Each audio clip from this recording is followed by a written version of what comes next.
Diffusion in solids, diffusion in gases देख चुके हैं हम, लिक्विड पढ़ चुके हैं, अब आया डिफ्यूजन इन सॉलिड्स। तो यहाँ पे हम लिख रहे हैं the rate of diffusion in solid is very slow. जो रेट ऑफ डिफ्यूजन होता है सॉलिड में वो स्लो होता है, because the particles in solid do not move from their fixed position. The particles of a solid only vibrates about their fixed position. देखो होता क्या है, वाटर हो यानी कि लिक्विड, या फिर हम कोई भी गैस ले लें, कोई भी लिक्विड या फिर कोई भी गैस, उसमें जो पार्टिकल्स हैं वो मूव कर जाते हैं अपनी पोजीशन पे। ऐसा क्यों हो पा रहा है? क्योंकि उनके पास स्पेस ज्यादा है। एक इंटर स्पेस जो होता है एक पार्टिकल और दूसरे पार्टिकल्स के बीच में, वो लिक्विड्स में भी कंसिडरेबल होता है और गैसेस में तो और भी ज्यादा होता है, लेकिन सॉलिड में वो क्या होता है, कम होता है। ठीक है, बहुत कम होता है। तो उसमें क्या है, जो पार्टिकल है वो मूव नहीं कर पाता, क्या करता है, वो अपने पोजीशन पे वाइब्रेट करता है। मानो ये इधर एक पार्टिकल है और ये दूसरा पार्टिकल, तो ये पार्टिकल क्या करेगा, ये यहाँ पे वाइब्रेट करेगा, अपनी फिक्स पोजीशन से इधर उधर वाइब्रेट करता रहता है। ठीक है, फिर हम बात कर रहे हैं कि भाई कोई एग्जाम्पल बताओ। तो इसीलिए क्योंकि वो वाइब्रेट कर रहा है, मूव तो कर नहीं रहा है कि अपनी पोजीशन छोड़ के कहीं और चला जाए, इसलिए डिफ्यूजन भी क्या है, यहाँ पे स्लो होता है। तो अब बात करते हैं हम एग्जाम्पल की।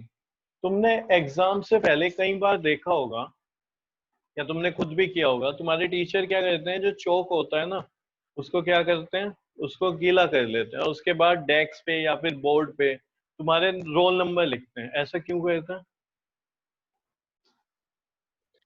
क्योंकि सर वो अगर हम सूखा लिखेंगे उसे तो वो रफ हो जाएगा। हाँ, अगर हम ड्राई ही चौक से लिखते हैं तो रब हो जाता है बहुत इजीली, और अगर उसे वेट चौक से लिखते हैं तो रब नहीं होता। ऐसा क्यों हुआ? क्योंकि वहां पे डिफ्यूजन हो गया। ठीक है, जब हम चौक को वेट कर देते हैं तो डिफ्यूजन होना इजी हो जाता है। समझ रहे हो? इसी तरीके से हम अगर ड्राई चौक भी लेंगे ना, और उससे क्या है, ब्लैक बोर्ड पे हमने कुछ लिख दिया और उसे कंसिडरेबल टाइम के लिए हमने छोड़ दिया, मान लो 1 वीक के लिए, 10 डेज के लिए या 15 डेज के लिए, हम उसको छोड़ के चले गए। ठीक है, स्कूल तुम्हारे क्लोज हो गए, उसके बाद तुम दोबारा से स्कूल में आते हो तो तुम्हें उस जो भी तुमने पहले लिखा हुआ था उसको रब करना डिफिकल्ट हो जाएगा, उतना इजिली वो वहां से रब नहीं होगा। ऐसा इसलिए हुआ क्योंकि जो चौक के पार्टिकल थे वो ब्लैक बोर्ड में क्या करने शुरू हो गए थे, डिफ्यूज हो गए थे। ठीक है, तो यानी कि सॉलिड में भी डिफ्यूजन होता है। यही बात जो मैंने तुम्हें बताई है यहाँ पे लिखी हुई है, क्या देखो पढ़ लेते हैं। If we write something on a blackboard and leave it unclear for a considerable period of time, we will find it difficult we will find it becomes quite difficult to clean the blackboard afterward। तो हमारे लिए थोड़ा difficult हो जाता है उसको clean करना black board को, अगर हम कुछ टाइम के लिए उसको छोड़ देते हैं वैसे। ठीक है, this is due to the fact that some of the particles of chalk. ऐसा क्यों होता है? इस वजह से होता है, जो पार्टिकल्स हैं चौक के, some of the particles of chalk have diffused into the surface of blackboard। तो क्या है, डिफ्यूज कर जाते हैं into surface of the blackboard. तो ये डिफ्यूजन हो गया इन सॉलिड।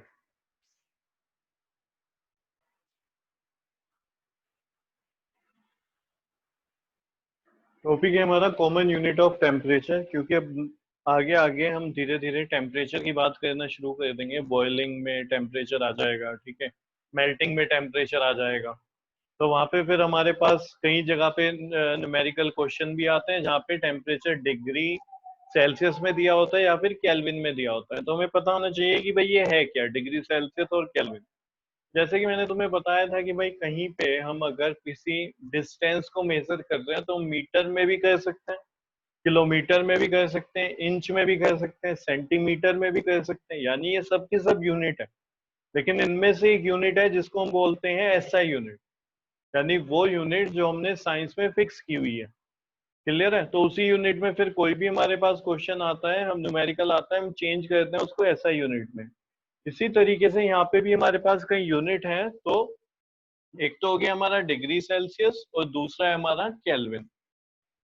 यहाँ पे क्या लिखा है, the common unit of measuring temperature is degree Celsius. जो कॉमन यूनिट है यानी कि जो हम अक्सर यूज करते हैं वो क्या है, डिग्री सेल्सियस। अगर तुम इंडिया में देखते हो नॉर्मली हम डिग्री सेल्सियस में ही टेम्परेचर वगैरह देख रहे होते हैं। ठीक है, एटमॉस्फेयर का जो टेम्परेचर होता है, वेदर होता है कि अच्छा आज 44 डिग्री सेल्सियस पे चला गया, बहुत गर्मी हो गई, या फिर क्या -4 चला गया है यानी कि ठंड हो गई है, तो वो सब यहाँ पे इंडिया में किस में देखते हैं हम, डिग्री सेल्सियस में देखते हैं। अब ऐसा क्यों है? क्योंकि हमारे पास दो स्केल हैं ऑफ मेजरिंग टेम्परेचर। पहला तो है सेल्सियस स्केल ऑफ टेम्परेचर, जिसमें अगर हम बात करें मेल्टिंग पॉइंट ऑफ आइस की, अगर आइस का जो मेल्टिंग पॉइंट की बात करें तो आइस जो है वो मेल्ट हो जाता है 0 डिग्री सेल्सियस। तो अगर हम सेल्सियस स्केल यूज कर रहे हैं तो हमें आइस मेल्ट होता है वो कहाँ पे दिखेगा, 0 डिग्री सेल्सियस पे। जैसे यानी कि टेम्परेचर 0 डिग्री सेल्सियस होगा तो वो मेल्टिंग पॉइंट है आइस का। देखो हर चीज दुनिया में 0 डिग्री सेल्सियस पे मेल्ट हो जाए ऐसा नहीं होता है, सबका जो मेल्टिंग पॉइंट होता है वो अलग अलग होता है, यानी कि वो सॉलिड फॉर्म से लिक्विड फॉर्म की तरफ जब कन्वर्ट होना स्टार्ट हो जाती है उसे हम बोलते हैं उसका मेल्टिंग पॉइंट।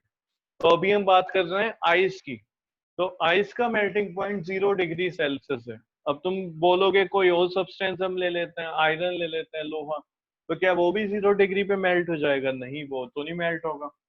फिर अगर नो हम sir. Boiling point of water की बात करें, यानी कि वो टेम्परेचर जिसपे वाटर बॉईल होना शुरू हो जाए, तो अगर हम सेल्सियस स्केल के अकॉर्डिंग वो टेम्परेचर देखते हैं तो वो हमें मिलता है 100 डिग्री सेल्सियस। क्या मिलेगा? 100 डिग्री सेल्सियस।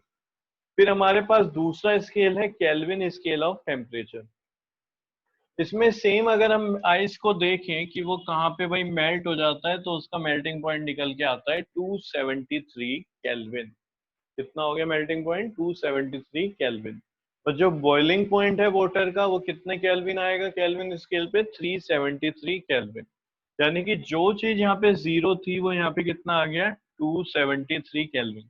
यानी 0 degree Celsius is equal to 273 kelvin हो सकता है क्या? यहाँ से देखने से तो लग रहा है। आगे देखते हैं चलो। Yes sir. तो यहाँ पे हम बात कर रहे हैं 100 डिग्री सेल्सियस। जो बॉइलिंग पॉइंट है वाटर का वो सेल्सियस स्केल पे कितना निकल के आया? 100 डिग्री सेल्सियस। और बॉइलिंग पॉइंट वाटर का केल्विन स्केल पे निकल गया है 373 केल्विन। तो यहाँ से हमें एक बात पता चल गई क्या, कि भाई 0 डिग्री सेल्सियस जो है वो इक्वल होता है 273 केल्विन के। अगर मैं बोलूं 10 डिग्री सेल्सियस किसके इक्वल होगा तो तुम बोलोगे 283। तो यहाँ पे 10 किया तो तुम यहाँ पे भी 10 इंक्रीज कर दो। इसी तरीके से यहाँ पे तुम्हारा 100 डिग्री सेल्सियस निकल के आए तो 273 में 100 और ऐड करोगे तो कितना हो जाएगा? 373 केल्विन। तो ये क्या है? इसका कन्वर्जन है।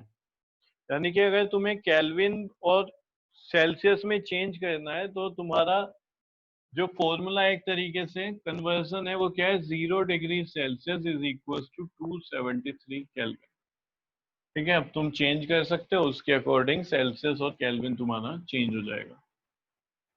अब बात करते हैं कि भाई ठीक है सेल्सियस है तो क्या सेल्सियस एसआई यूनिट है? तो जो सेल्सियस है वो एसआई यूनिट नहीं है। डिग्री सेल्सियस क्या है? एसआई यूनिट नहीं है, कॉमन यूज होती है।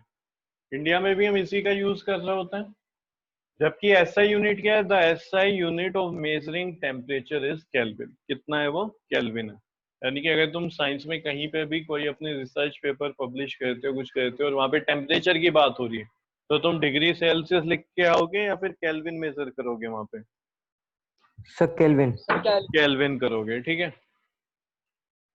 अब एक और क्वेश्चन है, देखो ये मैं अभी तुम्हें लिखवाऊंगा उससे पहले ही समझा देता हूँ। यहाँ पे ये पूछेंगे तुमसे, क्वेश्चन में ये पूछा जा सकता है कि एडवांटेज क्या है केल्विन स्केल ऑफ टेम्परेचर का on Celsius scale of temperature. यानी कि जो हम केल्विन स्केल ऑफ टेम्परेचर है उसका क्या एडवांटेज है, कैसे अच्छा है वो सेल्सियस स्केल ऑफ टेम्परेचर के कंपैरिजन में।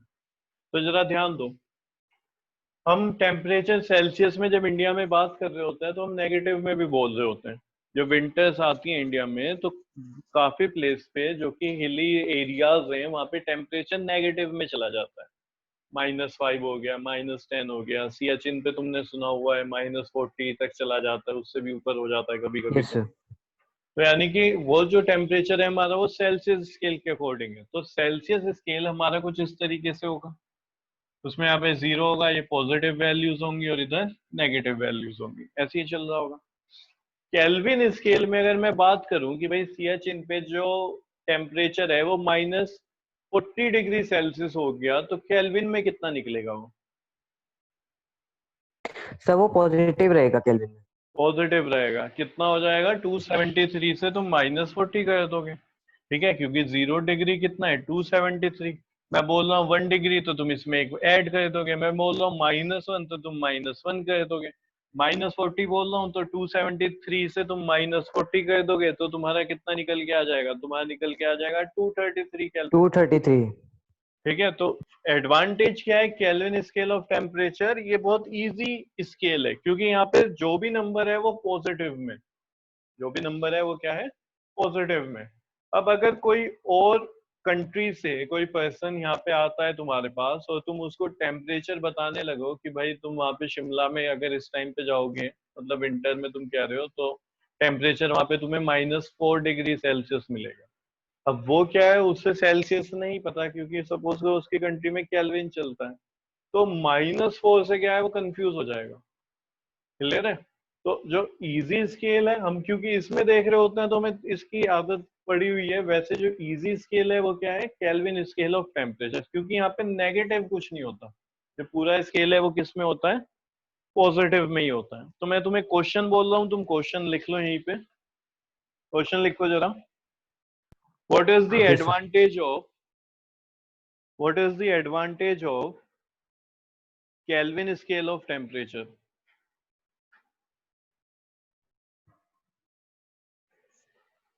आंसर लिखो। An advantage of the Kelvin scale of temperature, an advantage of the Kelvin scale of temperature is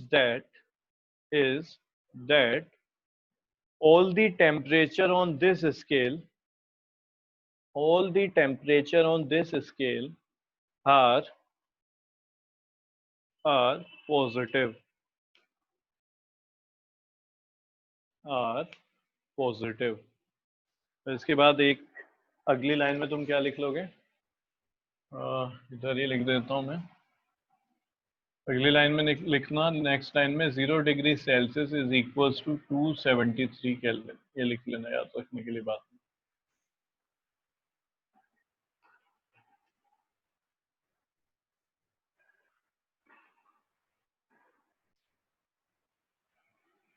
relation between kelvin scale and Celsius scale of temperature. तो अभी हम सीख चुके हैं, देखो क्या रिलेशन होता है। अगर यहाँ पे 0 डिग्री सेल्सियस है तो केल्विन में कितना होगा 273 होगा। ये हमने देखा था क्या है, boiling sorry melting point of liquid भी होता है। अगर 0 की बात करूं मैं, डिग्री सेल्सियस में 0 है तो केल्विन स्केल में कितना आ जाएगा 0 + 273। यानी कि अगर तुम्हें केल्विन में निकालना है और सेल्सियस में दिया हुआ है तो जो भी तुम्हें सेल्सियस में दिया है उसमें 273 को ऐड कर देना। जैसे कि यहाँ पे बोल रहे हैं convert the temperature of 25 degree Celsius to the kelvin scale. तो यहाँ पे मैं सॉल्यूशन में देखो क्या लिख सकता हूँ, मैं लिखूंगा टेम्परेचर इन केल्विन स्केल।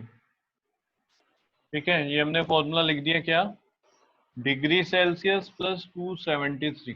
तो डिग्री सेल्सियस कितना है 25 + 273। तो बताओ ये केल्विन में कितना आ जाएगा, ये आ जाएगा 298 केल्विन। 298 केल्विन। केल्विन। तो ये तुम्हारा आंसर हो गया। केल्विन।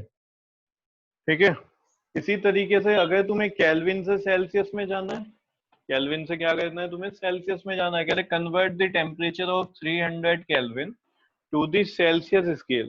ठीक है, तो उसको देख लेते हैं, ऊपर वाला लिख लो तुम। इसके लिए क्या कर सकते हैं, देखो हम यही फॉर्मूला लेके चलेंगे। हम कह रहे हैं टेम्परेचर इन केल्विन स्केल क्या होता है, डिग्री सेल्सियस वैल्यू लिखो और फिर उसमें 273 ऐड कर दो। तो ये तो तुम्हें दिया हुआ है ना केल्विन में कितना है, भाई ये जो तुमने सोल्व किया है किसके इक्वल है, केल्विन में। तो यहाँ पे दिया हुआ है तुम्हें 300 केल्विन, निकालना क्या है तुम्हें डिग्री सेल्सियस में, ये तो वैल्यू निकालनी है, तो यहाँ पे डिग्री सेल्सियस लिखा रहना। तो ये कितना हो जाएगा 273। तो तुम क्या लिखोगे, डिग्री सेल्सियस में जो तुम्हारा आंसर है वो हो जाएगा, देखो यहाँ 300 है, इसको उठा के इधर ले आओ तो माइनस हो जाएगा और इधर डिग्री सेल्सियस रहेगा, तो मैंने यहाँ पे लिख दिया। ये हो जाएगा 300 minus 2 sir 27 degree Celsius. 27 degree आ सेल्सियस जाएगा 27 डिग्री सेल्सियस। ठीक है, बस सेल्सियस। सिंपल तुम्हें ये याद रखना है जो तुमने शुरू में लिखा था, क्या 0 डिग्री सेल्सियस प्लस 273 हम करेंगे तो कितना आ जाएगा, हमारा केल्विन स्केल का टेम्परेचर आ जाएगा।